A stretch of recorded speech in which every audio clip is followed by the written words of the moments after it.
stress ball, slap chop, censorship, paperclip.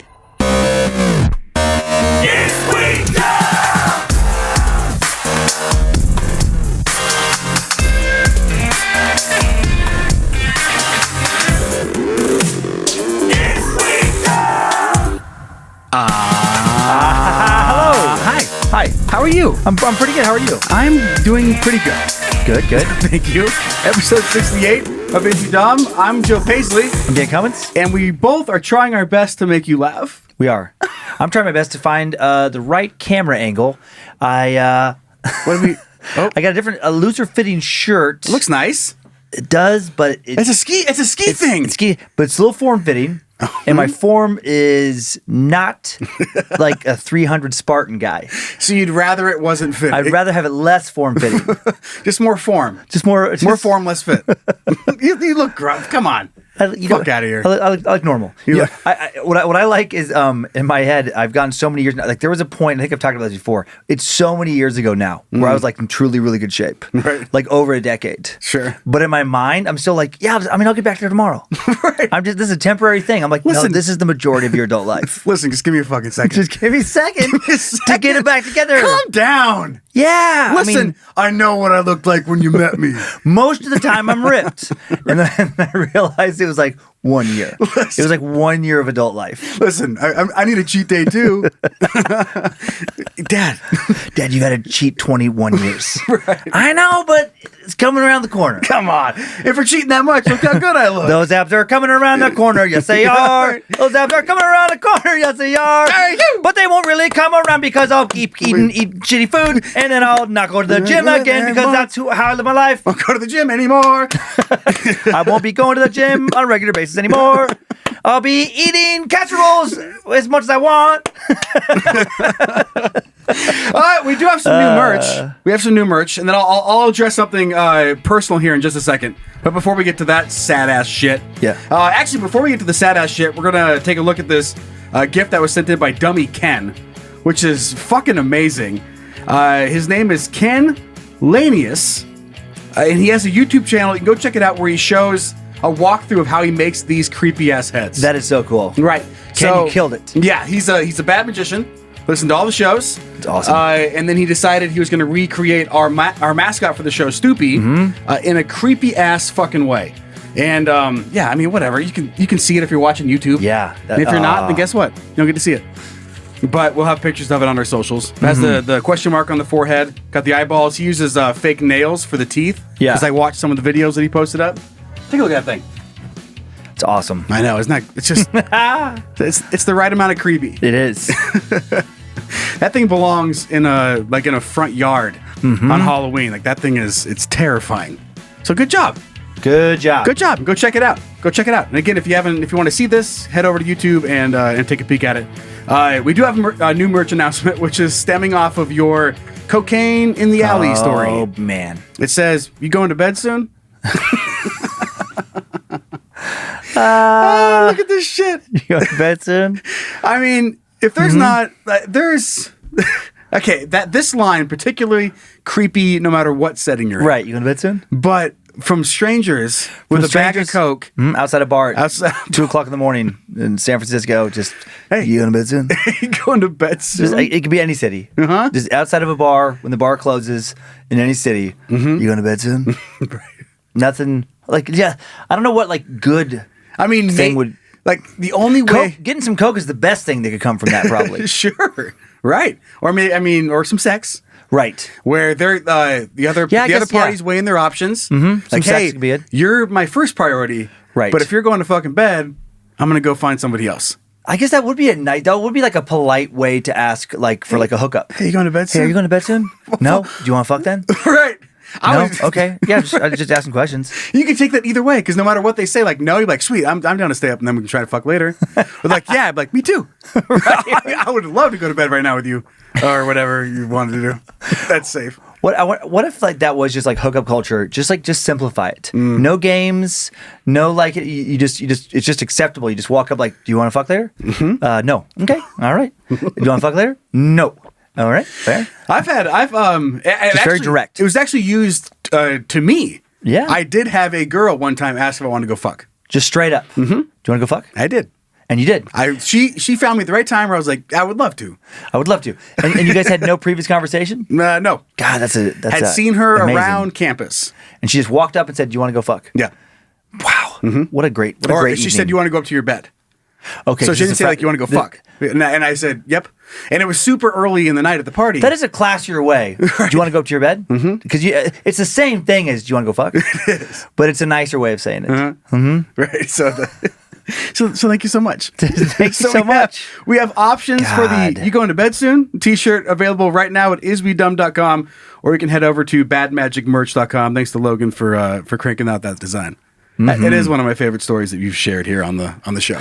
Now I'm having a glory days moment where just like when I was in college, I remember just like we had hooked up before, and then the next time she saw me, she just walked up, and I was having lunch with some friends, and I thought it was bold and pretty sexy, but she just goes, "We should go do that again sometime." And I was like, "Well, that's nice. That's great. That's very good for you." And thank God you weren't like, what, like go like miniature golf? Putt putt. Yeah, oh, sorry, And she's that was like, someone "No, else. the thing we did, Don't remember. walking around, Right. No, like in your room, House lay shopping? down, fell asleep, had another drink, talked about geography class." Everything above that, you're like, I did this drink, and then I had 5 more, and then I woke up and my clothes were gone. What did we do? Do you want to fuck again? Oh yeah, Jesus, gosh yeah. dang, sure. How was it the first time? It was pretty good. You drunk idiot. Then yes, I would love to. Yeah, that sounds great then. Gosh dang. Of course. Of course. So go check that out. Okay, so what I'm going to address here quickly before we move on. And again, it's a whole ongoing saga. Yeah. But I want to say thank you to the dummies and other listeners of the other shows that we do, where we have addressed like what's going on in my personal life. Yes. Which I spent the last week down in Boise, Idaho, because we all found out relatively quick that my dad has several, like multiple, they call them GBMs, which are brain tumors, which is not good things to have. Yeah. They're rapidly growing, and I guess this is like a testament of, which kind of scared me too, because my dad's a weirdo. He's super weird, super great guy, very athletic. He's like Iron Man to the extreme. Yeah. And I'm not sure if I've shared stories about times where he will just leave the house and then he calls me 4 hours later. It's like, "Hey, I rode my bike to Fairfield." We're like, "Fuck, dude, that's like 45 miles." He goes, "Yeah, and I'm too tired to get back. And you come get me." and that was just like his afternoon. Wow. Is he just didn't stop riding his bike. Yeah, so yeah. how weird he was. And like an impulsive, eccentric way to do it, Right. To not tell anybody beforehand. So he already had these quirks. Exactly. Yeah. Right off into the mountains, and you don't see him, and then he comes Right. back like 9 hours later, and you found out he went like 85 miles. On like 3 different flat tires. Right. He's like, "Okay, fine."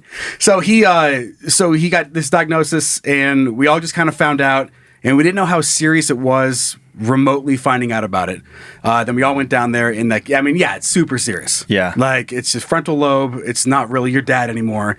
But I want to say thank you to the ones that have reached out and either given me support. Yeah. Whether it's you haven't been through this situation, but if there's a surprising amount of people, which I guess I wouldn't say surprisingly amount, because it's a fairly common thing where you just kind of later years in life, your brain becomes your enemy. But they reached out and kind of shared some advice on how they went through it, what to expect coming up. Yeah. And I just want to say that I am very grateful for that. Oh, Because yeah. it's a very trying time on our family trying to figure out what this is. And yeah, it's just, it's rough. It's Yeah. rough to go down there. It's like one day your dad knows who you are, and then the next morning he doesn't. Right. And then that afternoon he does. So it's been a lot of up and down, but thank you guys so much for reaching out. Yeah. I just wanted to address that before we moved into the show. Because I didn't want to be like, "Hey, that's great, bye." Like, thank you. Yeah. Because it really Yeah. does help. It does help to talk about it. So, thank you so much. I'm glad we have good, supportive people who listen to the show. I know, it's just this community that we've built here at Bad Magic is beyond anything I've ever experienced before. You bring up one of these personal experiences, and if it hits home in any way, even if it doesn't, they're going to be there. And I'm experiencing that right now. So great. thank you very much. Your love, brother. Oh, thanks, Zaki Poo. Okay, you ready to do other funny stuff? Yeah. Okay, let's do funny stuff with the thing. The very super most important starting question. This was sent in by dummy Valerie. Valerie. Oh, that's a great Steve Winwood song. Fuck you. Valerie! That on me, Valerie is the same girl, same something I used to be. Oh, I'm ruining it. You did it. Valerie, That's gotta be it. down on me. That's not it either. Go down on me. Go down on me, Valerie. Play with my wing, Valerie. Couple fingers in my butt, Valerie. So would you rather have nothing work right the first time you try it, or every time you go to use anything, someone appears to explain how it works before you can use it? Have nothing work right the first time you, or every time someone appears and how it works before you can use it. Instantly, while reading this, I imagined you do have to remember the first workings of Word, like the program Word and the Microsoft little, and the Word. paperclip, the fucking paperclip, the fucking paperclip that pop up, Right. and you'd be like, "Did you mean?" Or I see. Are you trying to write a paper? Right. Of course. Why the fuck else am I here? Right. You're a goddamn Word document, paperclip. That's why I'm here. Right. Fuck out of here. Yeah. Those little eyeballs, like whoop, and it just shows up, like bing, bing, bing. Looks like you're trying to do bullet points. Fuck you. And what was the first one again? Is no one will help explain? No, it says have nothing work. Have nothing work. Nothing work right the first time that you try it. Every time you go to use something, someone appears to explain how it works before you can use it. So you have to wait until they're done explaining before you can use it, or have nothing work right the first time you try it. Oh man! And So the second part is not the first time. It's then so if you're doing something over and over again, every time you go to reuse it, you have to wait for their explanation, like the paperclip guy. Like a microwave. Oh man. Oh god, that would be so annoying. You're drunk. Talking about drinking earlier, you're drunk and you just want like a fucking hot pocket just to throw in your body before you fall asleep. Right. And then when you go to like press start, it's like, did you know the microwave? Right. Or it wouldn't even be did you know? I guess it would just be like, when using a microwave, be sure it's plugged in. Make sure there's no metal inside the microwave. Certain products may be flammable inside a microwave. Make sure there's no you're like, God damn, it's on a fucking hot pocket. Make sure the rotating tray is attached properly. Right. Fuck yeah, I got it. Yeah. It's been set up for years. Get the fuck out of here. God. And I wonder how long these explanations would take. I don't know. I mean, it would vary product to product. I mean, and then are they tied that. to like tools and like appliances? Oh my God. Because it can't be tied to Like you got the hammer? fucking a car. I mean, you're gonna tune this guy up, but the second you get in the car, I just picture this fucking paperclip. You get in, you start your car, and paperclip, whip, he shows up. He goes, "Hi, you're driving. It looks like you're about to drive a vehicle." First step is turn the key. Fuck, dude. And there would be so many and with all the litigation kind of stuff now. There's so many disclaimers. Make sure you're not near any flammable objects. Don't smoke a cigarette anywhere near the vehicle. When Do you have any lithium batteries in the back seat? No, God. no, come on. And I never have. I probably never will. Make sure that the car is not running in an enclosed space like a garage where there's not proper ventilation. And it's just like on and on. It's like, I know. It doesn't say that you can't start using it. It just says they're going to explain how to use it. Oh, so I think you're that's- using it while you're hearing the explanation. Okay, so that makes it a little bit better if you're driving on the road and it's still being like, make sure all the tires are properly inflated to a PSI of Before you 32 to 38. Before you drive, you're already going 70 down the freeway. You're like, right. Every day with this fucking paperclip. But something not working right the first time every single time. There's a lot of times where that's fine. Yeah. Like, a lot of life is trial and error. Right. It's not going to work the first time, but there's some moments where you're going to need it to work. Like you're applying outside experiences to a new situation that are going to be very important. You better not hope it's like saving your family's life. Right. Because if you ever find yourself, you're like, I'm sorry, guys, you're dead. Like, listen, I know what to do. I really do. But you guys are dead. I'm going to fuck this up. And I wonder what that apply. I mean, that wouldn't apply to like braking. I don't know. Like every time you go to brake, it doesn't work the first time you hit your brakes. Then you got to like pump it and then hit them again. I mean, maybe. Or is it like when you start your computer up, it's just not going to come up the first time? Or like the degree depends on all these. It sure does. Because like let's say like your phone. Okay, my screensaver goes on I think every 60 seconds, and I got to do the facial recognition or I got to pump in my little code. If every time I wanted to wake up my phone up, it just fucking crashed, that would be maddening. I would rather listen to Paperclip than like every fucking time. Like you're at the airport, you're going to pull up your boarding pass. Credit card. And then it's like, God damn it crashes. Just give me a second. The first time I fucking use it, it just always crashes. And then you got to like wait there, like you said. Oh God, what did you say about another situation where? Oh yeah, paying for something. Where you go to pay for something, you go to like beep. It's like, oh, I know. It's, there's nothing wrong with your computer. It's my phone. It's the first time. I'm so sorry. I had to do that, or I wouldn't get to the second time when it would actually be useful. Right. Every time you swipe, like, don't worry, it's gonna say your fucking system fucks. Or like, what if you, every time you try to call somebody, it calls the wrong fucking person? Sure. Sorry, no, Dad. I wasn't trying to call you. Trying to call my friend Paul. Just like yesterday. Just like yesterday and 2 weeks ago. Right. Sorry about that, man. Hope you're doing well. Bye. Hope you're doing well. Bye. Every text. No, Donna, I know this wasn't meant for you, and this is pretty graphic to hear this. I meant to do some sexy talk to Lindsay. Sure. You know, just like on and on and on and on. I mean, I guess there's got to be, if you really dial it back to the basics, whether it come down to like walking. So every time you get out of bed and you try, like the first time you're trying to walk that day, do you just fall over and you can't walk anymore? I don't think it applies to things I think it applies to things you purchase. Okay, so tools and things that are outside your being. Yeah, things outside of your being. All right. Yeah. So what about like condoms? See? Scary. Yeah, That condoms is. outside of your. Yep. Oh, that could be a bad one, right? Doesn't work the first time. Well, So you gotta. tell me about it. So I wonder if that situation, you gotta like do some weird training regimen where you gotta go into the bathroom like before you hook up. Just hold on one second. And then you run to the bathroom and you've like trained your body. You quickly beat off into a condom that then leaks, and then you just grab that one, throw it away, wash your dick off, then come back to the bedroom like I'm ready to go now. Just worst case scenario stuff. You gotta hit that first failure out of the way every single time. And then if she wants to go again, you're like, you better have some stamina because you're like, hold on. And then you got to like come for the third time in the bathroom into a condom. Leaks, throw it away, jump back into the bedroom. Sure. That's brutal. That is brutal. That's terrible. That's super bad. I think as annoying as it is, I would, if I got to continue to do the thing, I'd rather hear the instructions. The paperclip guy? Yeah, the paperclip guy, like if there's some version of the paperclip guy is just has to tell me how everything works. That's annoying. And because we went there, like you do have to drag it into sex a little bit. Like I know how to suck a nipple, paperclip. But that's not a tech thing. I think it would be the condom in that example. So it's still like The paperclip would be like, make sure that the condom is properly. It says before you can use it. Are you implying you're not using this woman? Come on. Oh, but that's it. Like she's a thing outside your being. Come on. Come on. I mean, before you use it is more annoying because that's back to that thing of like, okay, what if it is a situation where before you start your car, you have to listen to the whole rigmarole, and you have to sit there for 5 minutes before you're like, and then you get to turn the key over and go. That's different. Even if you get to have sex while paperclip goes over the basics of how to have sex, that's gonna be. That's I mean, annoying. Unless he's like a fetish, you turn him into a fetish. You tie him into good things in your life. Good things are happening when paperclip guy shows up, like a positive reinforcement. Right. Like, well, he's here and he's telling me like how to put my wiener in the vagina, which I know how to do it, but he's there and his voice soothes you.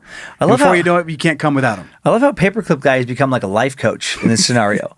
Like he just has to walk you through everything you're doing. I mean, he was. Come on, he was positively. This guy was just nothing but help. He's never been like, you know what you're doing.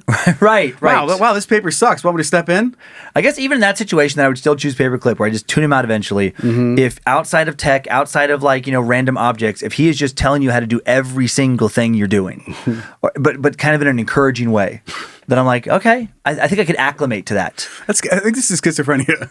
Right. With the Microsoft Word paperclip. Oh my God, it's like the best form of schizophrenia, where instead of having some voice in your head that's like, you're shit, you're nothing, you're always gonna fail. No one likes you. No one likes you. You have this voice being like, I think you're doing great. And everybody thinks you're having a good time, and they appreciate it, and like the energy you're throwing out there. It's just a fucking constant fortune cookie. Hey, if I can help you out, listen, I'm not trying to tell you how to live your life, but what you're gonna want to do is you're gonna want to like make sure and push the door open. It's not a pull. Then when you get in, you're gonna want to wash your hands for at least 30 seconds. I'm just trying to help you not have germs. Just like a helpful voice. That's a wonderful form of like schizophrenia. And guess what? When you get out of the grocery store, people love you. People love you. People think you're doing a great job. Now we've added on to this. Now we've added on that it's not just instructions, it's just basic life coaching and with a positive twist. Sure. So in that situation, for sure, I'm picking it. Yep. Fucking bingo, bango. Bingo, bango. Also, one last thing. It is Valerie, call on me. Valerie, come and see me. I'm the same boy I used to be. Bow! Bow! Bow! Okay. All right. Settled. Circuit closed. Circuit closed and moving on. I did something dumb. Want to hear about it? Yeah. Let's hear about it. This comes back all the way to yesterday. I know we're digging real deep. As we record this, happy birthday to my daughter Pepper. Happy birthday, Pepper. Because today is her birthday. So she's 11 years old and she's 5'7" and a half. Feet Is she tall. 5'7" and a half? Mm-hmm. At 11? So, yep. She's got She's tall. one Yeah. inch. 1 inch, just over 1 inch to go before she passes me. And she's fucking 11. Is that depression? Have you noticed how I'm not like feeling like myself lately? That's it. She's almost taller than you? Right. And she reminds me every single day. She'll walk out like punch me in the ribs, be like, "What's up, short stack?" I'm gonna fucking kill you. Get out of here. I know you've heard joke variations like this, like ever since you've had Pepper, a million of them. Yeah. But in my head, I did have a thing where I'm like, God, I wish you had another daughter named Paprika. Just because if you had Pepper and Paprika. Come on. That's It'd be great. sister combo. And then I want to change, in that scenario, I want to change Ezra's name to Salt. And I know Yes. you've heard all these corny jokes before. Of course. But now I just at least got him out of my system. Just a bunch of seasoning. Just about, I'm sure you've heard every possible variation of this. Just Joey in the spice rack. Like that kind of. And my family tree is a fucking spice rack.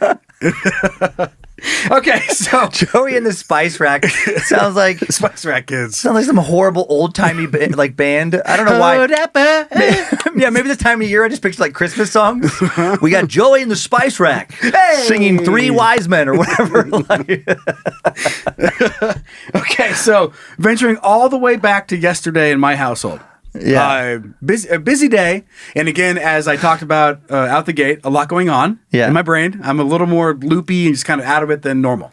Okay. So I walk home. Like this is a fucking excuse. I don't listen to my kids anyway. So I walk into the house, and the second I get in, before I even put my computer bag, my Merce down, that I carry my laptop around in, my son Ezra has this bowl which has a white substance inside of it, which looks a lot like whipped cream. Okay. Yeah. And he goes, "Look, Daddy, we made a bunch of whipped cream." And I'm like, "Wow, it's fucking crazy.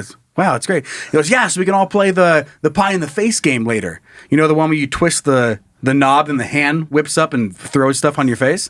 And I was like, "Oh, wow, we haven't played that in forever." He goes, "Yeah, I'm really looking forward to it."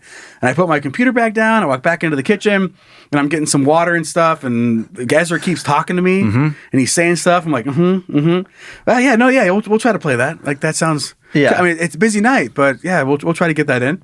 And so it carries on, and we eat dinner, and everything's fine. And then my wife is taken off to go to work, going to the hospital to work the night shift. Yeah. And she's standing in the kitchen, replying to some texts or some phone calls.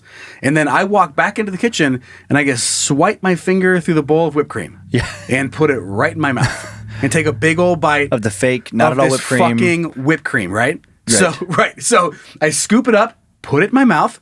Immediately, it tastes like chemicals. Yep. And bullshit. Yep. So I go to the sink. And I just like my brain right now. And what actually was it? Worst whipped cream ever. Yeah. Okay. And so as I'm spitting it out, Erin turns to me and she goes, "Did you just eat that?" Yeah. I was like, "Yeah." I thought it was whipped cream.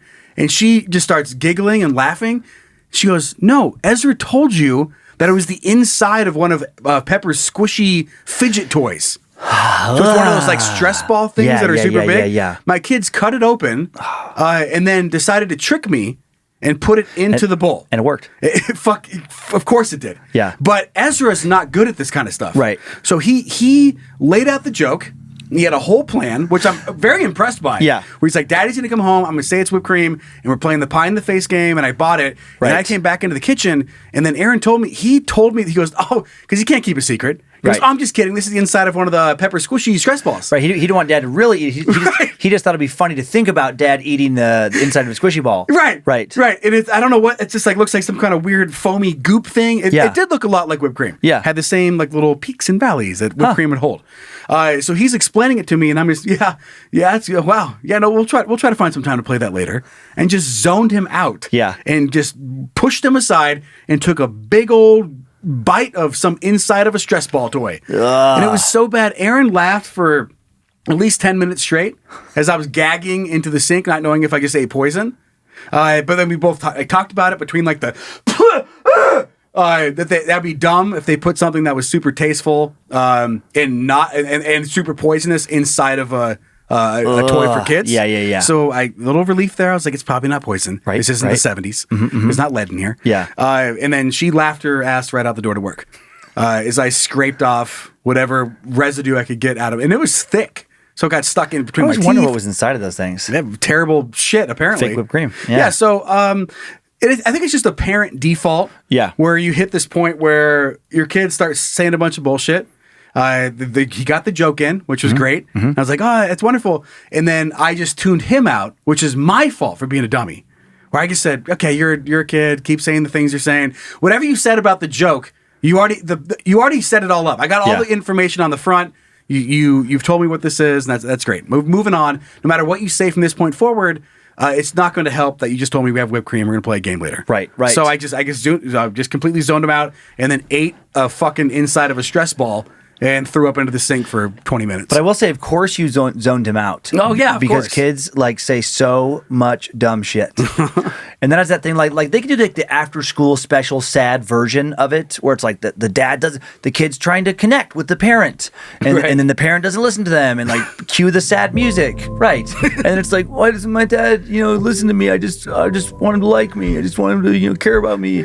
He loves his job so much. Why can't he love me? Yeah, when he comes home, I miss him, and I just want to have that moment with him, and he just never cares. And I figured whipped cream was the starting point. But fuck you, man. But in real life, it's like, yeah, Dad's been listening to your fucking dumb shit for years. And hours every day, and most of it is garbage. Most of it is just like, validate me, attention. Most of the shit you say is like toss away material. Right. Like it shouldn't be said to other people. Just put it aside. And so you do develop that skill. I would say 99% of parents, at least of fathers, develop that skill of cool, just the fake whatever. But I do think lesson learned when tossing it aside and be like, yeah, that's fucking great. Yeah, so now you got to pay results attention in more. you eating the inside Almost of a stress getting poisoned. ball. Yeah. But that humor, when you can tell your kids are joking though too, and they're like, "Oh, I got this. We're doing this really cool joke." Kids' humor sucks most of the time. Almost all the time. Like you're lucky. They develop it later in life, but they go through a long phase of many years of just trial and error, and almost all error of just like, hey, I got this really funny thing, and you're like, oh, here we go again. Bet it's not that funny. I'm tired. How much energy do I have to fake to make them think that I like this stupid fucking joke? Do you want me to judge it or pretend like it's great? Right. Because I can do both. Right. And one's gonna make you cry, and one's gonna make me cry. So. And usually I default to like, okay, I'm going to pretend that it's great, but then that'll backfire because then they're like, oh, Dad thinks I'm hilarious. And then they just want to do it more. And I'm like, now I got to keep the ruse going. Now I got to keep the, oh yeah, you bet, man. Oh, gosh dang. That's a good one. Wow. Oh, I didn't see that one coming.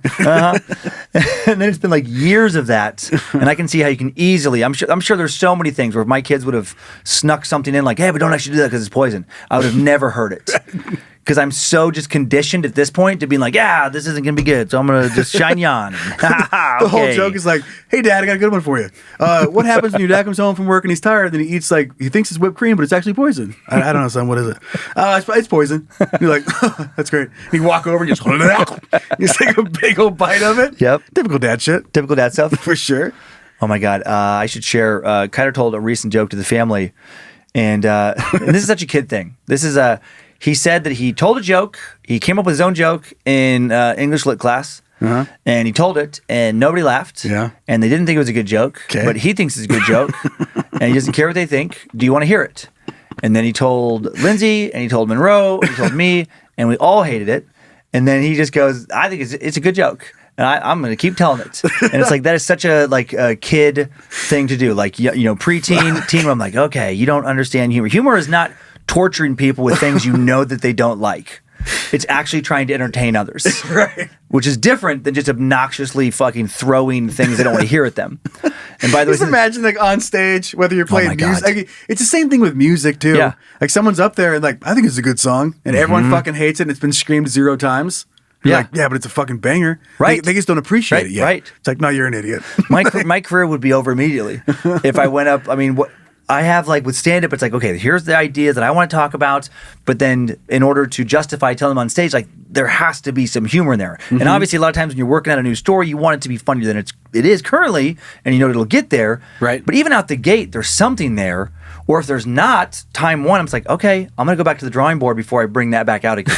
Yeah. Because these people didn't come out to hear me just like throw out random fucking thoughts that have nothing. And but especially if I know they don't like it. Right. That's another level. If I'm just like, hey guys, I got this new hour I'm excited about. I'll be honest, everyone fucking hates it. But I think it's funny, so here we go. A couple of you are going to love it. I guarantee it. His joke, by the way, it was about the Moby Dick by Herman Melville, the classic American literature. And if you don't know, in this book, the captain of this ship, it's Ahab, maybe is his name. It's been a long time since I read this. It is. It is Ahab, okay. And Ahab is chasing this white whale. He's chasing Moby Dick, this white whale, and he just can't get it, but he won't give up, and he just like suffers so much trying to get this thing that he can't get. And so now, because of that, from that book, when somebody is really trying to chase something, trying to get the girl, or trying to get the job, or the drugs, but something that eludes them consistently over and over and over, that's their white whale. You're chasing this thing that continually eludes you. And so that's what the book's about. And so I guess he raises his hand and he goes, so I guess in a way, after the teacher explains this, you could say that Moby Dick was Herman Melville's white whale. Like he just inverts the reality of the situation. where the entire saying came from? Right, which is like borderline not even witty. It's like, yes, you just explained what the teacher just explained to you in a slightly reconstructed way, which is not actually a joke. He's just sitting on it, and he's missed the rest of the lecture. He's like, I got a real good one at the back end of this. Oh, man. Zoned her out and kept thinking about it. Here we go. Here we go. And he raised his hand. He told that. Standing ovation. And then he was laughing, and he goes, look, I know it's corny, but it's a good joke. And I'm like, no, it's not. and he's like... In what world? In what world is that? In what world is that a joke? Take out the word good. It's not a joke. Right. It's just some shit that you said. It's a statement. Right. You just gave us an origin story for a saying. Right. Like which is different than a joke. Right. But that's like little kid humor. And then it's like, as a parent, like times that by thousands, right, spread out over years, and of course you start to tune them out. Absolutely. Okay, so maybe I shouldn't feel so bad. So yeah, so I think yes, I still taste it a little bit. Yes, I mean technically dumb because he told you that he just gave you poison and you ate it anyway. But also, don't be too hard on yourself because the reason you didn't listen, because the reason you didn't listen to him is because he said so much stupid shit in the past. Right. He's told me a bunch of stuff that was poison. That wasn't. Right. It was delicious. He has no credibility. He has no credibility at all. And maybe a little bit now. Maybe a little bit now. I'll give him that. Right. Like I am proud of him for having a little joke. And there's no way he was going to be able to keep the joke going. Yeah. And he tried to confess it to me like a good boy. And I fucked it. You know what dumb lesson I keep learning just before we move on, just on the subject of kids humor. Is, and I know this lesson, and I still did it this weekend when I was with Lindsay and the kids in Seattle. And by the way, thanks to the people who came out to the show in Arlington. Speaking of stories, I know, actually all of them did. Angels of the Wind? Angel of the Winds. Angel of the Winds. I actually started I put the S in the wrong spot. I started off with a dad joke, and I said it was a dad joke. But my first thing I said actually that show, I go, how many times have guys here made dad jokes about the name of this casino? I'm like, how many dads have blamed farts on the Angel of the Winds? And I just had there was a bowling alley nearby, and I'm like, at least once, but probably thousands of times. Yeah. Some dads just, and like, Dad, that was the Angel of the Winds. Wasn't me. God bless you. We are blessed. Now watch this fucking strike. He just goes up, rips it down. But it was very fun. And then after that show, in Seattle, we went on a little shopping trip, like Christmas shopping stuff with the kids, get some clothes. And I've done this kind of stuff so many times, and I should know by now, the kids with humor too, like if you do something inappropriate as the parent, they're going to want to emulate that, and then they're going to take it further, but they won't take into account like some contextual things when you did it that they were unaware of. Like, okay, here's the example. I just randomly decided to I had this water bottle. Lindsay, Kyler, Monroe were walking ahead of me, and just to startle them, I just lobbed the water bottle full of water, like over their head, made a little bam. But I knew I didn't come close to hitting them. No one else was around. Wasn't that funny. Didn't think it was going to be that funny. Just a little like, whoa, just startle them. Hey, where'd that come from? Right, where'd that come from? Well, then, so Kyler grabs it, and then he throws it at a garbage can where there were some people around. So I'm like, hey. And then it like bounces off that. Luckily, they didn't really kind of seem to notice. But he like he threw it kind of hard. Sure. And I'm like, man, that's, in my head, I'm like, that's not good. That could have hit somebody. Right.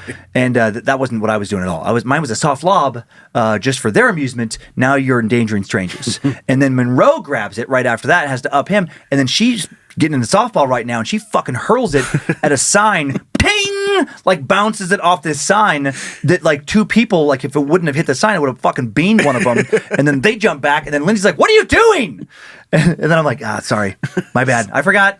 Sorry, water ball stuff. I don't know. I forgot that I'm a dummy, and I forgot that my two kids are dumber than me. And that if I do something in front of them, they're going to take it further and make it even worse. It's a dummy theory. It's the dummy theory. It's the dummy, some kind of energy law. Dummy escalation. Law of, I don't know. Law of dummy escalation. Kinetic dumminess or something. Kinetic dumminess. Fine. We can go with that. Yeah, that is, we struggle with that in our household too. Because I'm stupid and I do dumb shit. Right, you open the door to like this, like being crazy, and then they're like, "Oh, here we go!" And then every time I safely push one of them onto the couch, and that means the rest of them get to shove them into the coffee table. Oh my God! Like, no, I knew what I was doing. Yep. Like I have all the control onto the couch. Dad wrestling is such a thing where it's like I've done that, with Kyler and Monroe, especially with two kids, like with you, where it's like then they fight each other, right? And I'm like, no, when I picked up Monroe and quote unquote body slammed her onto the couch, it was controlled. I'm strong enough to regulate her speed. I made sure that her head was near nothing sharp. Like there's all those things that I'm not saying, but I'm doing instinctively. You just fucking willy-nilly toss her without any regard to her fucking physical well-being. You just jackhammered her onto the fucking wood floor, bro. Right. You just almost bounced her fucking forehead off the corner of the bricks by the fireplace. Right. I'm like, that's actually not the same thing. Very different. Right. So now you've ruined wrestling. And then you have to do the same thing to him. And it's spitballs. Spitball bad ideas. Okay, so there we go. Don't eat the inside of stress balls. Exactly. That's what we've learned. To bring here. it back. I'm so excited for this first story for Dumb Dumb Idiots. I'm excited to hear it. Oh, that's right.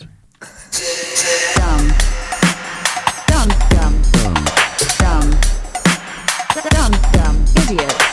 This was sent in by a bunch of dummies a while back. It took a while to get it onto the show. Yeah. But this one is so funny to me. You ready? Yeah. Okay. Missing hiker ignored calls from rescuers because it was an unknown number. Oh my God. You know what? I came across this story in my feed and something happened and I didn't get a chance to read it. Okay. And I'm like, get out of here. Get the fuck out of here. Answer every fucking call when you're out stranded somewhere. A Colorado rescue team has some simple advice for lost hikers or anyone else who might find themselves stranded in the mountains. Answer your phone. My God. Lake County Search and Rescue says it got a report last week that a hiker hadn't returned from a hike on Mount Elbert. The hiker had set out at 9 a.m. on October 18th and wasn't back by 8 p.m. 5 LCSAR team members looked for the hiker in areas where people tend to get lost, but called off the search at 3 a.m. A 3-person team checked another area at 7 a.m. They got a call at about 9:30 a.m. that the hiker, who has not been identified, have returned to where they were staying. All right. So maybe the hiker had no idea that rescuers were looking for them, a post said. And here are some quotes.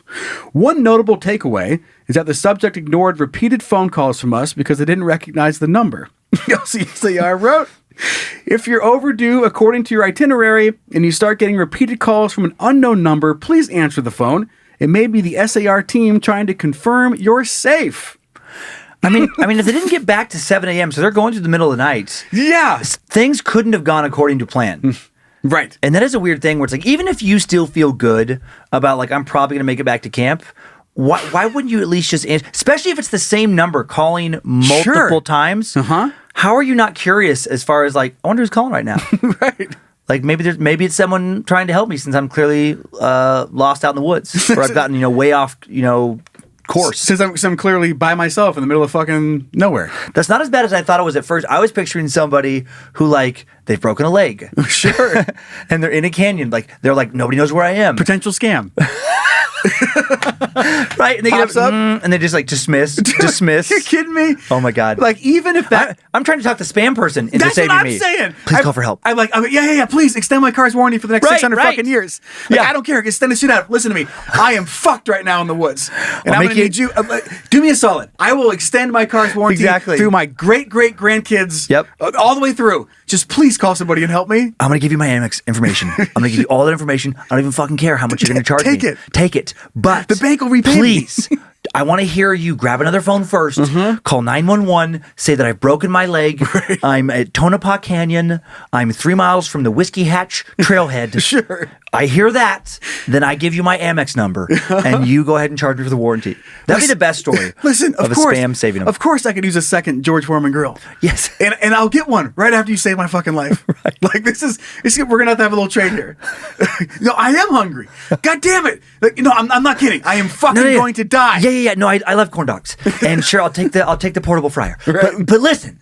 Yeah. I'll take the elephant ear attachment. Sure. But just make sure that you call the police. Right. Listen, the slap chop would be great right now. I just need some fucking vegetables. Right now, I'm a vegetable. And I'm gonna need you to get me the fuck out of these woods, Brad. Like, just like these weird dudes, like, that's fair. I have no doubt that Billy Banks' workout plan works. Right. I'll do all the Tybo DVDs. If you could just please call 911. And the caller's like, I bet you would have bought a Bowflex to be in better shape to get out of the woods.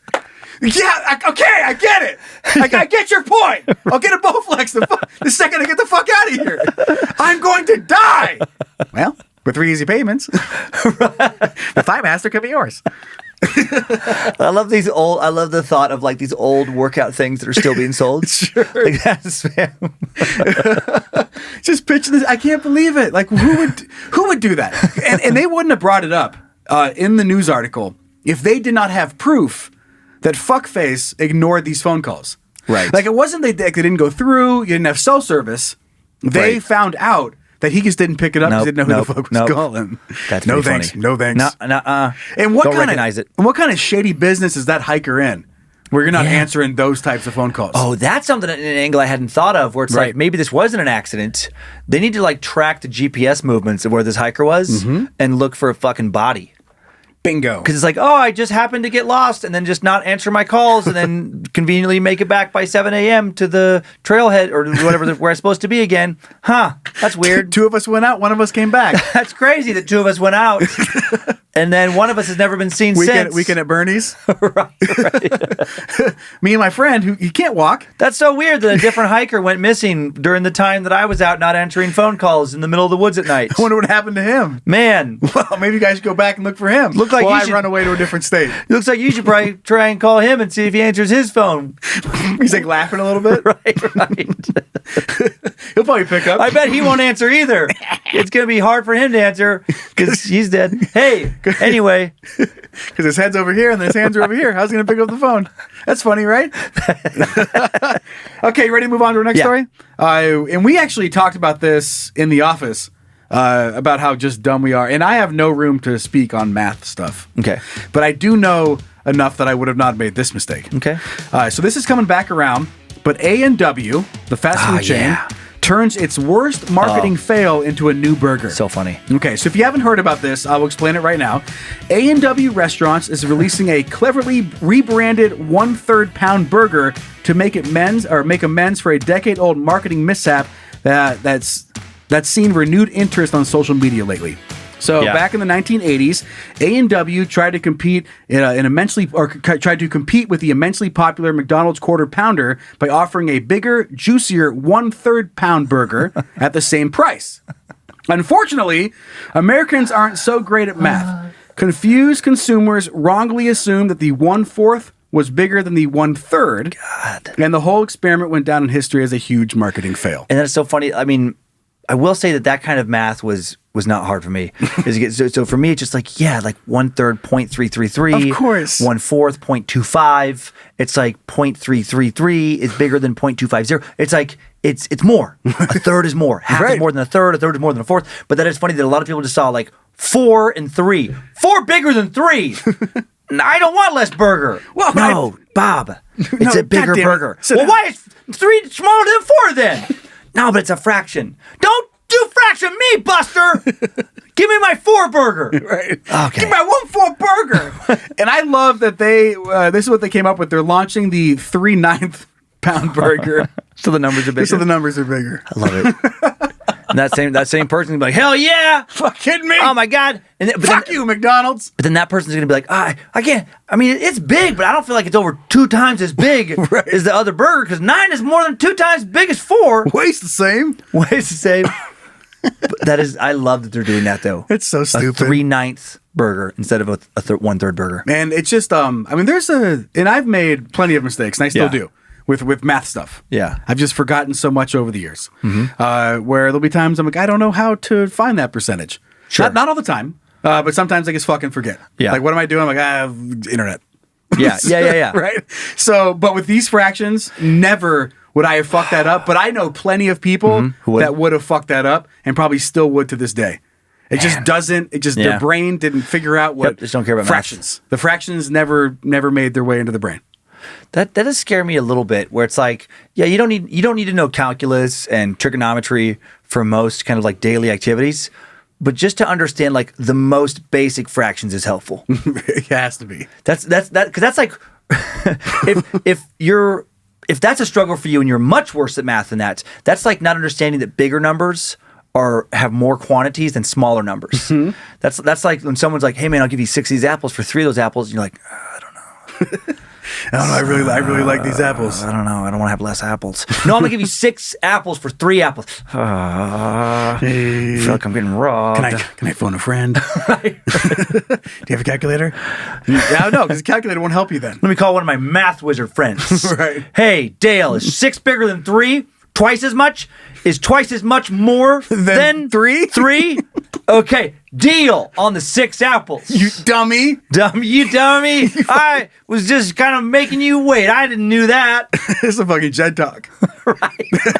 Oh my God, the next Jed talk. He's right. He's right. Presenting at a Jed talk. Right. Trying to explain why 1/3 is bigger than 1/4. Power math. I don't know. The power math life skills Jed talk. Hi everybody, we just want to get some high concepts grounded in your brain so you can't be taken advantage of. Yeah. Bigger numbers are bigger than smaller numbers. What? He's right. He's right. He's right. I've heard that Bet same your thing. ass. You bet your damn ass it is.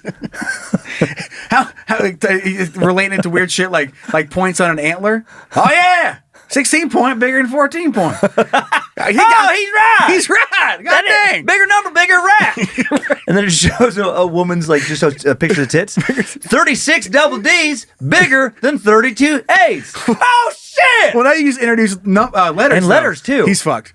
So that's backwards. Now we have to go with ABC progressions and numbers. Ooh, true. So true. that's advanced. That's an advanced Jed talk. You have to put numbers under the. You'd have to put like a 32D next to a picture of like a 32 triple D. Right. And then you'd have 1 and 3. Those are bigger titties. He's right. Goddamn, love him. Love him. Always loved him. Some big ones. Oh gosh dang. Gosh dang. Hey, if only you could have been my professor. I'm paying a lot more attention to you. I would have got an A in calculus. I'm just kidding. We didn't have calculus in my school. Okay, but not the dumbest thing I was able to find this week. I'm so excited to show you that video. Are you ready? Yes. Okay, here we go. Apocalypse.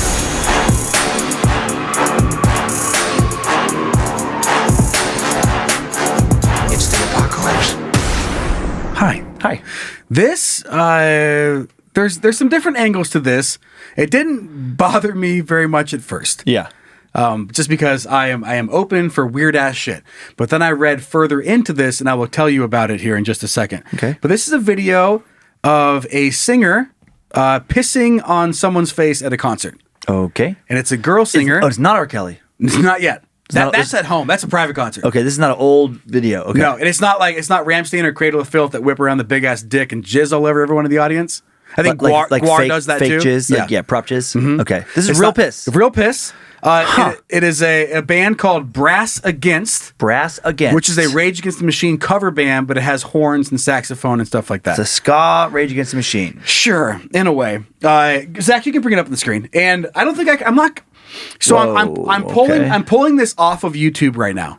However, YouTube, we just got in trouble on YouTube. So Yeah. I'm scared to link to YouTube's own content. Yeah, let's not. In the fact that like we'll get in trouble for linking to the company's own shit. Let's err on the side of caution. So- So you just look it up yourself. If you look up Brass Against piss on face, Yeah. or anything that has to do with peeing on someone, Yeah. then you'll figure it out. Okay, so you see this gentleman in the middle, standing up. He has a can on his face. Yep. He's the willing participant, so Okay. he wants to be a part of this. He's volunteered. He's hopefully signed a waiver. And here we go. So I'm going to push play, Okay. and we're gonna head up on stage. Yeah. I'll fast forward a little bit. He climbs up there. Okay. She tells him to lay down. Okay. She's going to squat over him. Oh boy. She's gonna Ready? swat over him, but she is at the concert. She's okay. Okay, I'm going a little bit farther ahead here. He's excited that she's taking her pants down. Yep. And she's straight up. Just squatting over his face. Oh my God. She's straight Yep. up on stage, just peed on his face. Oh, yikes. Watch. See this? Whoa. then he's- really peed on his face. Yep. And then he spits it out. Yep. God, she's peeing a lot. Yeah, thank you. And it's all steamy too because it's hot. Yeah. And he's fucking pumped. Look at him. Yeah. Oh my God. Then she pulls on her panties. Now here's the worst part. Okay. Ready? Yep. Watch what fuckface does. This is where things get a little bad. He spits it all over the crowd, then picks it up off the stage. Yeah. And whips it into the crowd. Ah! And nobody seems to care. Oh, they cared. They're in trouble. Okay, so that's it. They're in trouble? Oh yeah. They're in trouble because Who is the band or this guy? I'm gonna go with the band. Okay. The guy, depending on his circle of friends, he's either fucking hero, Right. or he's divorced and no one's gonna fuck him anymore. Do you think they're getting sued or anything? I don't know. He's a willing participant. Here's the issue, though. Yeah. All ages show. So kids just got pee thrown on them. So if you're a parent, you're like, fucking what happened to you at the Right. concert? Sure. Or they went to a show And they just saw her and drop some trout 13, and- 14-year-old boy or girl just watched some singer piss on some guy's face on stage. Yeah, she should probably consult with her legal team about doing that going forward. I'm sure she is. the band itself, they're like, she got carried away. This will never happen again. Right. Like that was their statement the next day. I wonder, and I wonder their association with Rage Against the Machine. I don't know if Rage Against the Machine has any ability to be like, hey, stop doing our covers now. Listen, we pissed on people's first. Right. You can't steal our act. Come on. You already stole our songs. I can't see Zach De La Rocha pissing on anybody. No. I mean, doing intelligent political kind of commentary in like cool sounding rap. Sure. But pissing on somebody, that's just rage against some fucking dude who wants to get pissed on. What, You're not raging against the machine. You're just raging against fucking weirdos who want to get pissed on by strangers at a concert. what if that's just the thing? Getting pissed on by strangers. I mean, I guess someone's going to get mad at me. Oh, for sure someone's going to hear me talk, even just saying that and be like, oh, you fucking kink shame. Dude, can you imagine? How dare you kink shame that guy? This became your thing at the end of a comedy show? You just pissed on the crowd?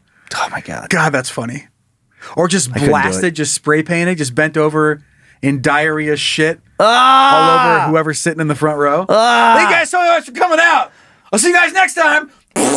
And just... I feel bad if any like spittle kind of mist goes near the crowd, and that's like, you know, not even a commentary on like present times, but at any point, if people in the front, if I like a little bit of spittle or something, Sure. I'm like, oh no, Little gleek? Like, yeah, I try and like back up.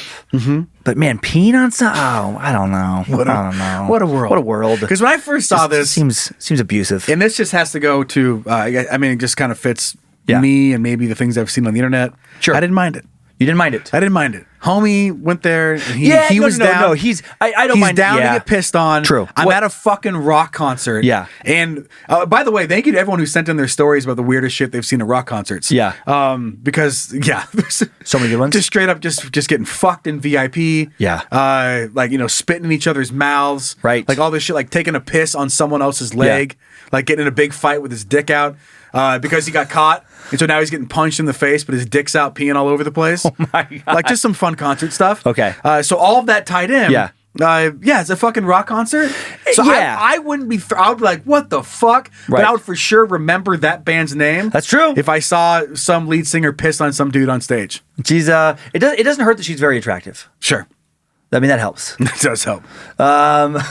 But yeah, I guess why do I care? I'm not getting pissed on. And he had a cup. He had a can I'd on be his pissed. head. I would be pissed if I was if I'm one of the people in the crowd that he then throws the piss on, then I'm fucking furious. Right. Then I'm like, just brought- okay, you just now brought me. I'm fucking leaving. You just dragged me into your fucking piss show. Right. You want to get peed on? You go get fucking peed on. And something But tells I don't want to get peed on. So don't throw your fucking pee on. Don't throw her pee on me. Something tells me it didn't go as planned either because he had a can on his head. I'm guessing. You're supposed to drink it. Yes. She was supposed to pee in the can on his forehead, and then he was going to drink the piss or spit it all over the crowd or some shit. I'm not sure if Rock drugs were and involved. roll! But if the lead singer of whatever the fuck it was, Brass Against, Brass Against wants to reach out and defend yourself and tell us why you pissed on somebody, let us know. Ready to look at 1-star heroes? I am. Okay, let's do it! I get no respect in real life. Always am upset, so I let them know I hate them on the internet. Yeah. Zach, have you ever pissed on somebody at one of your shows? Most of the time I do, yeah. Oh, that's right. I remember that. That's how we became friends. That's right. So yeah, she already has apologized. Eurista. Yeah, is there's her a lot name. of them, yeah. Yep. A lot of apology articles of like lead singer of Brass Against apologizes, clarifies. Absolutely. Yeah. Yep. It's all over the place. So this is the 1 star. This was sent It'd be in. a weird thing to stand by. Right. I will not say I'm not sorry. gonna apologize for pissing on my crowd. Listen, Go fuck yourself. we have a special relationship with our fans. I like to piss on them. They like to be pissed on. Right. God bless America. I'm not a fucking Taylor Swift cover band, am I? No, I'm Rage Against the fucking Machine. I'll piss on somebody. And I will say, other than throwing the piss, I think in my world of America, there's more freedom. And if people are cool with it, if the fan signs a waiver, that nudity thing always bothers me. Yeah. Okay, make it just even if kids can come, just say like, okay, there could be nudity here. You could see nudity on stage. Lady might fucking piss in somebody's mouth, and then you fucking. Grow up. You're gonna learn some shit. Listen, the world's weird. It's a fucking weird fucking world. It's a weird fucking world. You might as well get introduced to it now. Right. Sometimes women fucking piss on dudes' faces at concerts. And what are you gonna do about it? What are you gonna do about You it? gonna have a good time? You're gonna cry about it. I like how she kept singing the whole time while she was doing it. She was was screaming. composed. That's skilled. Just screaming fucking lyrics and pissing on some dude. What a day. This was sent in by Caitlin H. Dummy Caitlin H. Okay. Sent in our 1 star. This is just a weird item. The Hutzler 571 banana slicer. Oh, the banana slice. It's a classic. I haven't classic. seen the old banana slicer in a while. So many ratings. It has almost 7,000 ratings on Amazon. Of course it does. Most of them are jokes. It's 531 with, well, I guess that's with Prime. The list is 1109, and it's just the shape of a banana with all little slices, little grates in it, and you just hover it over a peeled banana, push down, and it, lo and behold, you get a sliced banana. All sliced up. All little horizontal slices, little like about 1 inch thick. Ready to go. Perfect for putting on some cereal. Exactly. And so here's, overall, very good reviews. It has an overall rating of 4.4 out of 5. Here is a quick, now this is just a silly one to start with. This is an older couple being goofy, and I thought it was cute. Emily S., be careful of wrong way bananas. We were so excited to get our Hutzler 571 until we realized that our bananas curved the wrong way. Gosh dang. Gonna have to go to the store for new bananas. Oh my gosh. And then, but I just love that she put a picture of probably her parents, holding the banana curved one way, the slicer curved the other way, like they can't figure out how to turn the banana around. Oh man. So I just thought that was cute. That is cute. And 1,800 people thought it was helpful. It looked Right. like. It was. It was a very popular review. A lot of them had already returned it. Like, oh shit. Right. I could have just flipped the banana over. Now, this is an annoying real 1 star. Luis Gomez, good product, but bananas come extremely thick. This might be good for an adult with healthy teeth. However, if you intend to use it for a child or elderly person, you'd find the banana slices come way thicker than you'd expect it. It'd be nice if they had custom fits for kids, etc. It says in the product description it's 1 inch thick slices. Right. And it's like, well, if you don't, I mean, that is a thick slice. It's thicker than I would want. But if that's what, that's what it says, then that's what it is. Right? And so if you don't want a fucking banana slice that thick, well, then get a fucking knife out, you lazy piece of shit. Or get a and cut a different- banana like everybody has fucking cut bananas for the history of knives and bananas. There's got to be a different slicer out There there is. for And you. there's also different I slices. bet you there would be. This is even more ridiculous, and I think this one's real. There's so many joke ones. The rest of them are jokes after this, but Deborah, 1 star. I can't understand why everyone likes this item so much. When I slice bananas for a sandwich, I need them sliced lengthwise. This slicer creates crosswise slices, which causes confusion in how to arrange them on my bread. Sometimes these round slices fall out of my sandwich and roll across the kitchen. That never happens with lengthwise slices. Do not purchase this if you want your sandwich made the right way. I hope to God this is real. I hope she is that fucking anal. I've never thought about slicing the banana that way. Ever. And But I'm freaked out. Right? Like, I don't like it. She wants a long slice because I do see how that would work better for like a peanut butter banana sandwich. I guess, but fuck you. It's a curved ass thing. Like you're never going to get an Right. even long vertical slice. I hope though that she actually did this. She's like, okay, I guess I'll try. And then as she's taking a bite, she doesn't even cut it in halvesies. She takes a full sandwich, and then one of the rolls falls off of the back half of the sandwich she's holding, rolls across his floor, and says, "Oh, this will not do." Right. No, she didn't anticipate that. What's that one fairy tale or like kids book about a meatball that kept rolling? Oh, I don't know the name of it, but I know what you're That talking thing. about. But Yeah. it's a banana thing. It's a banana thing. I guess picture her chasing this thing like to all the way across to fucking Italy. Right. From Washington State. Just won't Right. stop rolling. So, if this is true, it just kills me that some people are that bad at anticipating obvious problems. Where it's like, yeah, how do you saw this? You knew what kind, based on the pictures it sliced. You knew which way it sliced. You knew it was going to create little round wagon wheels of bananas. You knew that on the back of a piece of bread, right? Or you should have known that could fall off and then would roll. But you didn't fucking see any of that coming. No. And you just threw them on. Then you're like, well, this isn't what I wanted at all. How could you? How could you see that coming, Dan? All right, now here's some jokes. This is stupid, but it did crack me up. Key for H has a picture of orange stuck in the middle of the banana slicer. Oh boy. And just says, I'm very disappointed to find that this product utterly fails to cut oranges.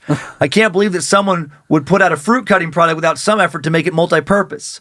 Also note that it does not specifically state this limitation in the product information. It's like they just expect you to know it's specifically for bananas just by looking at it, which seems a bit ridiculous. So clearly they're being sarcastic. But I love that they actually bought the banana slicer to fucking stick an orange on it, to then take a picture and then leave that review in the review section.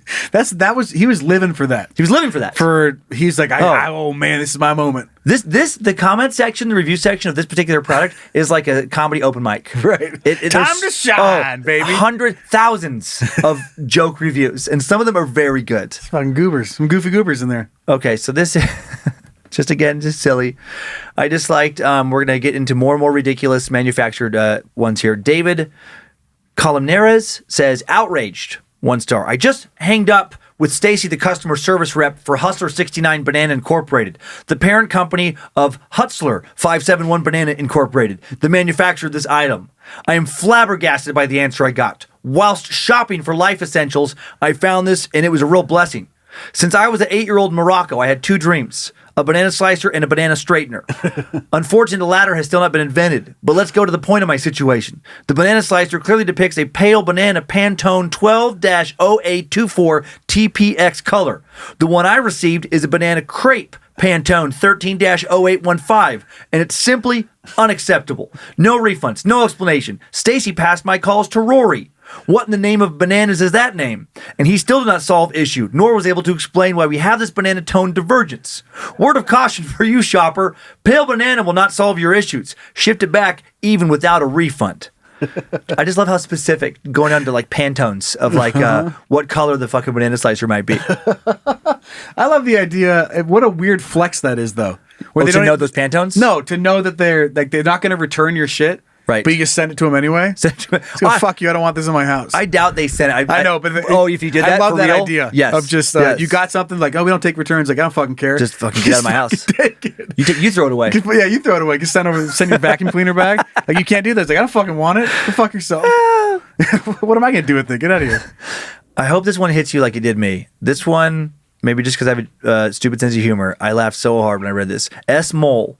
Obvious joke, but very funny, I think. Pet owner warning.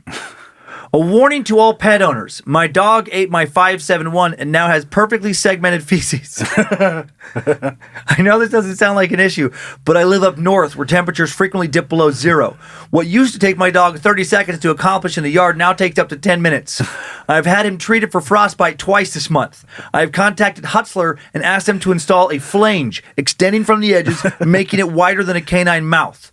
If they do not respond, I will be forced to contact James Soclove Law Firm and pursue the matter in court. I just love the idea of a fucking dog eating a banana slicer and then it has little segmented banana slice poops. They fucking drop out of its butt, one little slice at a time. Easier to manage. Easier to manage. I mean, just little banana slice gift. turds. What do you get so mad about? It's a fucking gift. Like, that's a blessing. That's a blessing. That is. And you're on here getting all mad about it.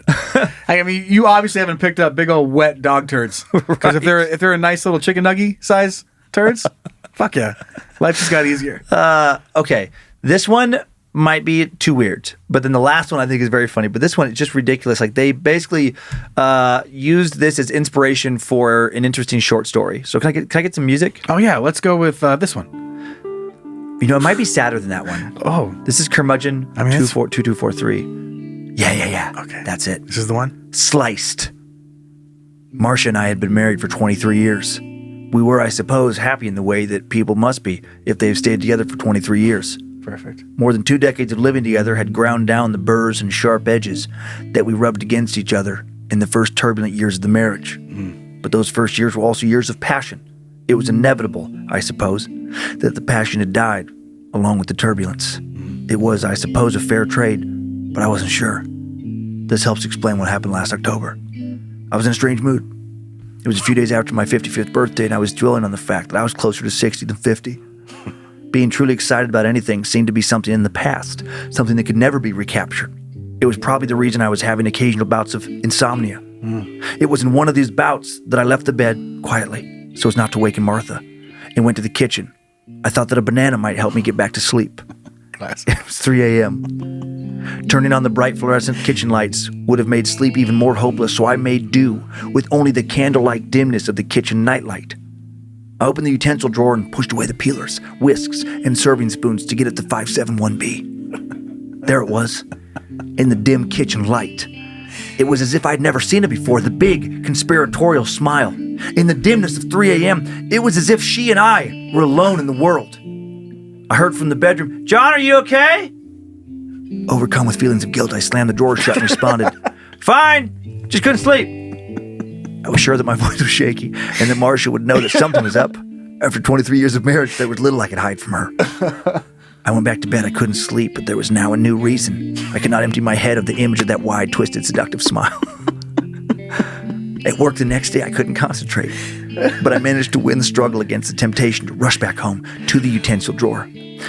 I lost the struggle the following day. I went home right after lunch when I knew that Marcia would be at her book club exchanging gossip. Her car was not in the garage, so the coast was clear, but I was nervous. I had never done anything like this.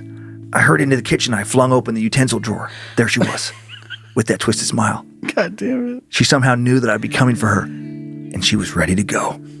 We're just friends. There's nothing wrong with this. We'll just go for a drink. That's what I told myself, but who was I kidding? Why would friends drive 50 miles to an out-of-the-way bar? Anyone in that bar could have instantly seen through the just friends lie. They should have just seen that she had me completely wrapped around her soft, straight blades. I had my usual bourbon and she had a banana daiquiri. Of course you did. Mostly we just looked at each other and I talked. I don't remember just what I said, but I do remember having a feeling that I could just tell her anything. My dreams, my sorrows. It was a feeling that I'd never had before. A feeling that our souls connected. The time flew by, 4 hours, and I realized that I'd be late getting home. We fled the bar. I drove too fast, which was particularly stupid since I'd been drinking. It was as if I'd become someone else. This was not me. I wouldn't be driving after drinking. I wouldn't be cheating on my wife. Yes, I had to face it. That's what it was, cheating. I got home an hour late and made an excuse about a work meeting going long. I hid Hut, that's what I called her, in my pocket until I could sneak back into her drawer. My wife stared in a strange way at the bulge of my pants, and I could sense that she suspected something. Looking back, I understand that it would have been best if my wife had caught me that evening, and it stopped right then. Or would it have been? Would the pain to follow not have been a price worth paying for those few weeks of ecstasy? But she didn't catch me, and the cheating descended into a torrid, wonderful, terrible, all-consuming obsession. I would buy Hut's gifts, small gifts at first, but as my grip on reality loosened, the gifts became bigger and bigger, finally leading me to take out a second mortgage to pay for a custom-designed set of pearls that fit perfectly in Hut's little spaces. My wife had to sign on the second mortgage, so I told her it was for home improvements. At this point, I didn't think twice about lying to her. The danger itself had become part of the excitement. It was as if we were daring the world to discover us. And I think I did want to shout from the rooftops about my happiness. Because of this, or for whatever reason, we got more and more careless. We used motels closer and closer to home. The end could have been seen by anyone not blinded as I was by a fire that I thought would never be lit again. But a fire with that heat can also burn, and it finally consumed me. It is all a blur, the private detective, the flashbulbs, the headlines. And now, here I am out on the street. I lost my job, my kids, Cookie and Alexander. Had to change schools, use false names to avoid the mockery of their peers. Still, all I can think about is Huts. Yes, Huts. She was a survivor. And my wife threw her out. She met and worked her... and after my wife threw her out, she met and worked her magic on a rich Cuisinart. And they went off to live in Oxnard. Me, I lie here in the gutter, fighting off my memories with cheap wine, but every time I see a banana peel, that fight is lost. Jesus Christ. I just love that they went that fucking far. In the Amazon customer reviews for a random fucking banana slicer, This is fucking best work. They wrote a solid short story. What if you found out it was like a famous author?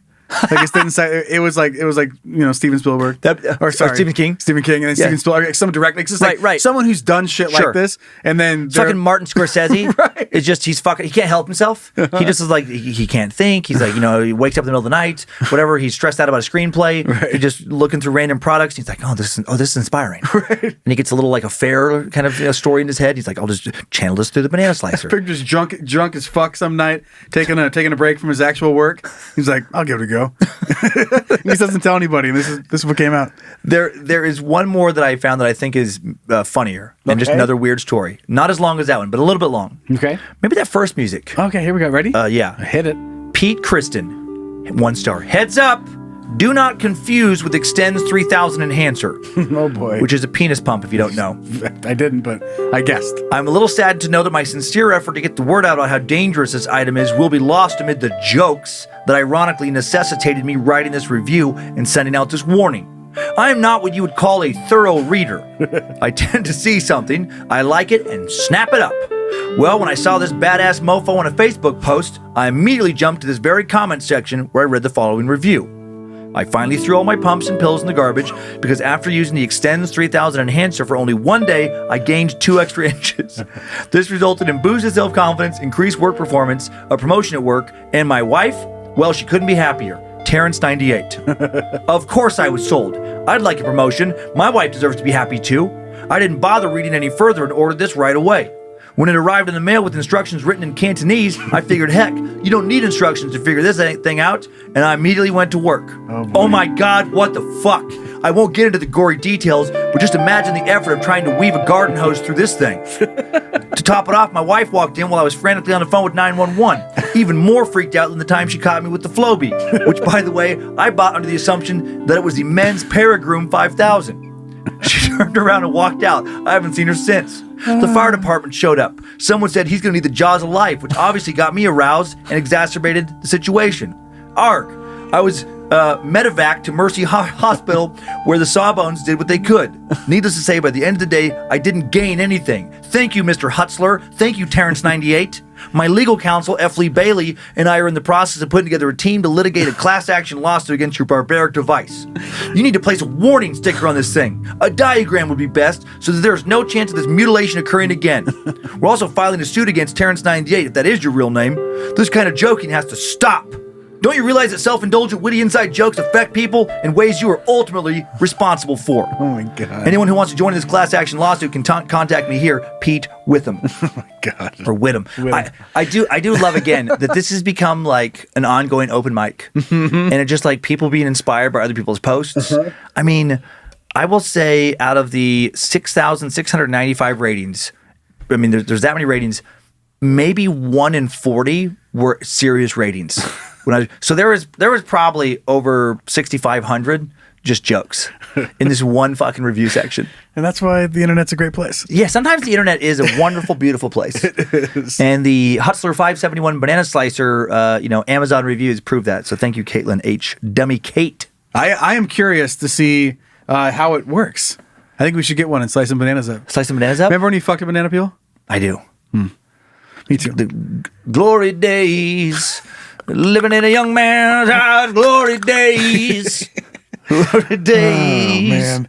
Whenever I see you, it's like, I guess your dick smells like bananas. Like, that's all, like, first thing I'm like, that's oh my not God. That's not it's a good bad to, it's good to see Dan this morning, but also his dick probably smells like bananas. And then I guess go and do my work. If you had to pick, just like a smell for a dick? Stale ass locker room smell, or just like sweaty junk smell versus fucking Nana. But I think it's probably mixed with sweaty junk and Nana. Oh, that's not as good. Just sweaty banana, banana. But if I just had like a perfectly ripe banana scent wafting off my dick, God, I'd be hungry all the time.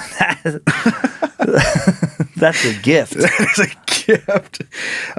Okay, we're moving on to Sliver of Hope. Are you ready? Yeah. Okay, let's do it. Sliver of Hope.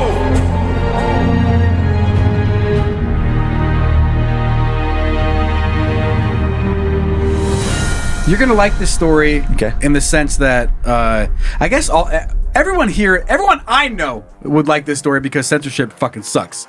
And it's getting worse and worse. Yeah. But we're Yeah. coming off here at Bad Magic Productions because we got a YouTube ban for some shit we did 3 years ago for cyberbullying.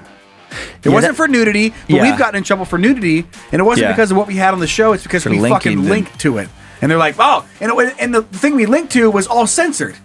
It's I just know. like, what the fuck? Go click on the link and go see what it's about. The AI bots are just out of control. It is that Yep. weird thing where it reminds me of when I would tour colleges years ago, the current censorship thing in America. Right. When I would tour colleges, like they would, you would do these college shows for these kids, and they would put these stipulations like, don't talk about this, don't talk about that. They would handcuff you. Don't use profanity. Right. And then you'd have a show that wasn't that great. I mean, yes, there's comics that can work clean and everything. And actually, if you think, some people, I doubt anybody who listens to this show, but some people hold on to this adage of like, well, clean comedy is the hardest comedy. And it's actually not. It's actually to write to get people to like a fucking horrific, profane joke. It's more challenging to get more people to like that than it is a squeaky clean joke, in my experience, because I've written both.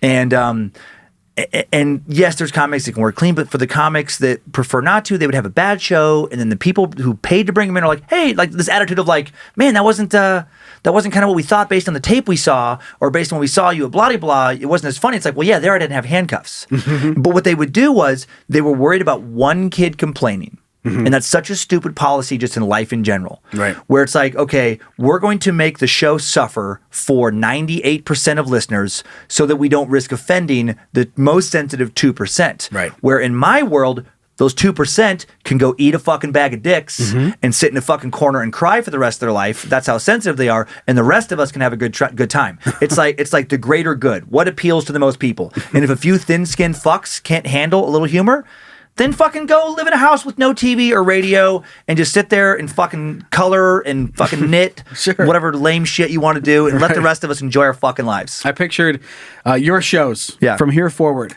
You start kicking people out, Yeah. and they get like to-go bags, and it's like literal bags my of God. dicks. Oh my God. Like it's like, hey, Dan wants you to know. Yeah. Enjoy the rest of your night. Here's a bag of dicks. Go fucking eat it. And it's like That would be so great. It's a grocery bag full of dildos. Oh my God, that would be so great. Listen, Have a good one. Dan wants to know that he knows this comedy's not for everybody. Let bygones be bygones. Right. Agree to disagree. Agree to disagree. We weren't able to refund your ticket, but he did have a party gift for you.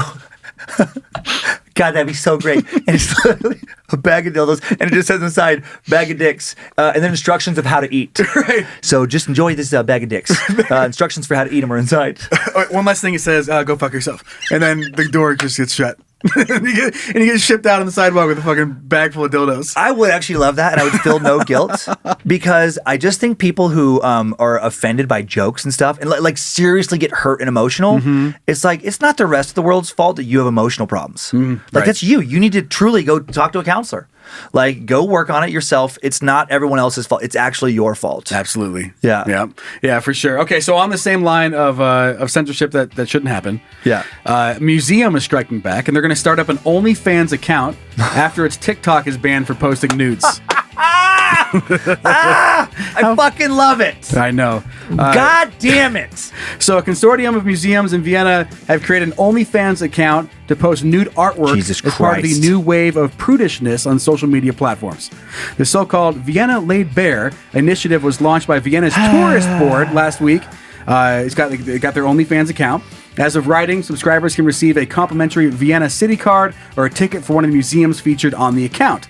So this goes on to say basically that they're getting, how you worded it, handcuffed. Yep. And they can't show these different things. They made a funny promotional video that I'm not going to show here.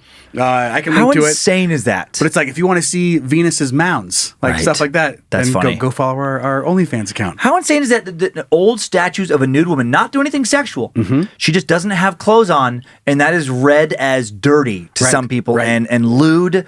I mean, I remember hearing about like politicians putting like, I think it was over the Lady Justice or something, like putting a robe, but it was some statue with exposed breasts, and they had them covered up, and it's like, What is going on in what your the personal fuck- life? What the fuck is wrong with your life? And just use you, and that's such that crazy thing. People like that will just like, well, it's wrong. And then Is if you it? ask them, you're like, yeah, but why is it wrong? You know what's wrong? Probably putting clothes over them titties. Right. If you ask me. And it's just that weird thing of like, there's no logical defense. I just hate when people take hard stances on something that there's not a logical defense of. It's like, give me a logical reason. Show me how it makes the world worse. Well, it's to bad. have those fucking titties shown on that statue. My kids see it. Right, okay, then talk to kids. Oh my God, there was actually a guy I follow. I like his stance on some things, but he is more conservative than me, and I'm conservative in some ways for sure. especially like compared to like the family and stuff. But he'll have some freedom of speech, freedom of guns. I'm like, okay, cool. But then he had this thing about like him and his son were driving past. And he's a pretty popular guy on Instagram, but it was there was an abortion graphic on the side of some semi truck. Okay. And he was so upset of like, how am I supposed to explain this to my son? And my immediate reaction was like, maybe his son was 5 or 6. I'm like, what the fuck do you mean? How do I?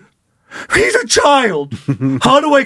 You fucking talk to him. That's it. Period. Right. You explain to him how that aspect of the world works. Maybe he's a little sad, but probably won't be too sad unless you make it fucking weird, because he's going to follow your lead. You be a fucking grown up, and you talk to them in an intelligent way, and then you move about your life. You fucking weak piece of shit. It's so in that instance, and this is somebody I like, so I probably went a little hard there at the end. But I'm like. Eat a bag of dicks in that instance. Right. And when you're done eating those bag of dicks, come hang out again. Right. Come back over. Come on. Agree to disagree. I know you're coming over for dinner. I know you're coming over for dinner. First, eat a bag of dicks. Then, yeah, agree to disagree. Save come room for over. dessert. But it is just a pet peeve. Right. So that works me up. I just had to talk to my kids about that because there's a certain intersection here in Coeur d'Alene where they do the exact same thing. And so you just talk to them. As my kids get older and older, they're starting to realize what it is. And I'm like, so I had to explain it actually, maybe even yesterday. Yeah. So that's odd that you brought that up. Oh, okay. Or I guess ironic. Yeah. Well, people just get weird about sexual stuff. It's like we explain, the kids ask questions when they were young. And we didn't. We were like weird. We're like, well, here's how it works, and this is how kids get here. I mean, and I was like, they shouldn't be out there. I fucking hate that they're out there. Yes. So that's a different thing. It's like that's a different conversation. Because here, this particular one is all religious. Yeah, yes, and this was too. This is right. This so is just the like, graphic. God damn it! It's like, get the fuck off the busiest intersection. Yep. Why are you there? This is the You're not changing anyone's opinion. Get the fuck out of here. I would take those that aggressive pro-life protest a little more serious if it was like a 16-year-old girl holding those signs, but it never is. No, it's old. It's an old guy whose days of hitting strange in the clubs is long behind them, and based on the guys I've seen, probably never existed. Right. You're an old, unfuckable curmudgeon, and now you're taking a stance on an issue that is never going to affect you. How fucking brave. You virtue signaling fucking douche. Absolutely. Yeah. You get it. Yeah. So anyway, good on you, museum. Yeah, good on you, fucking museum. love that. Okay, and we're just going to do one junk mail this week, but we're going to get to it right now, and it's a blast. Go ahead. It's Junk Mail! We've talked about this in the office a little bit. Yeah. Just because it's really cool, and I want to make sure that you're aware of it. Yeah. Coming in from Dummy Eric, who writes, "Hey dummies, you may already know about this, but USAF bomb operators is asking our would you rather questions to USAF pilots. It's not as funny as you two, but it's still pretty good. That's anyway, awesome. Stay dumb. Please keep going. Your show is the only thing I look forward to during the week while working." Oh, you know what? And actually, for our military listeners, Happy Veterans Day belated. Because, that's right. Because we recorded the episode that came out Veterans Day several weeks earlier. Right. And so we just lose track calendar-wise. Right. But we know we have some military listeners, and we appreciate the shit out of you guys. Oh, and gals. absolutely. And gals. Yeah, all of them. All of them. Oh, yeah. Sorry. So I grabbed this video just to show a would you rather that we asked. I'm not sure what episode it was, but we're going to play it right now, and you kind of see what we're talking about here. All right, you ready for today's Would You Rather? Yeah, let's do it. That's so cool. All right, would you rather have every meal you eat get shot at you out of a powerful t-shirt cannon? Or every time you leave the house, you have to win your keys back from a claw machine? From a what?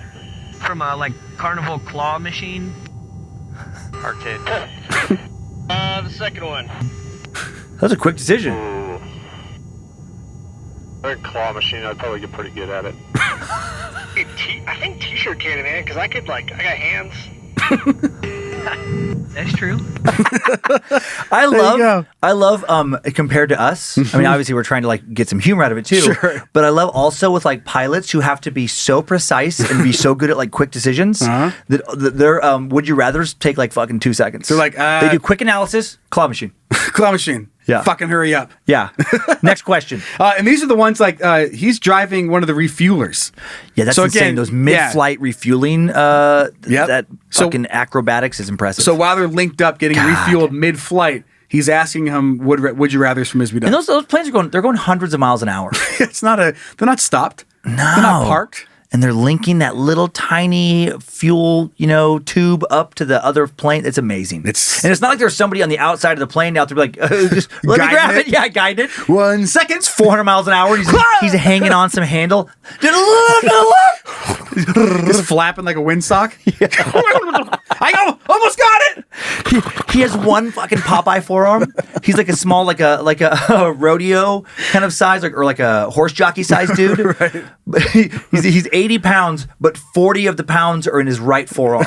Right. Oh, and I realized that I'm an idiot and I mispronounced all of this earlier. So again, you can look it up on TikTok. USAF Boom Operators. Oh, there we go. Like I said, bomb like a fucking idiot. Boom operators. I think that's it. Okay, We're gonna wrap up the show now. You wanna do that? let's do it. Zach, thank you. Welcome. Go check out the new merch. Going to bed soon. Going to bed soon shirts available right now at badmagicmerch.com. Also at isbedumb.com. Thanks to Logan Keith for pumping out that merch and all the others. Go check that out and pick it up and support the show. You can follow our Facebook and Instagram at isbedumb. We're all over the place. God damn it.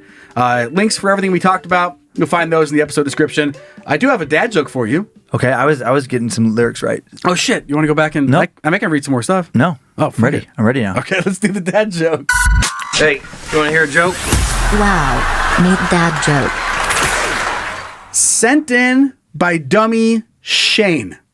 Okay, Shane. Are you ready? I'm ready. Okay.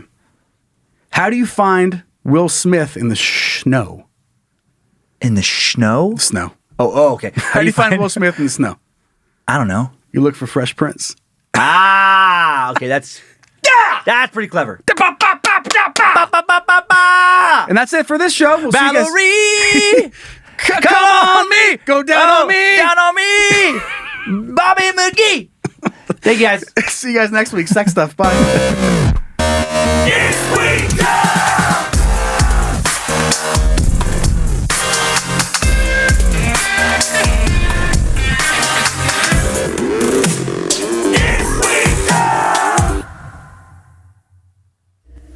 Bad Magic Productions.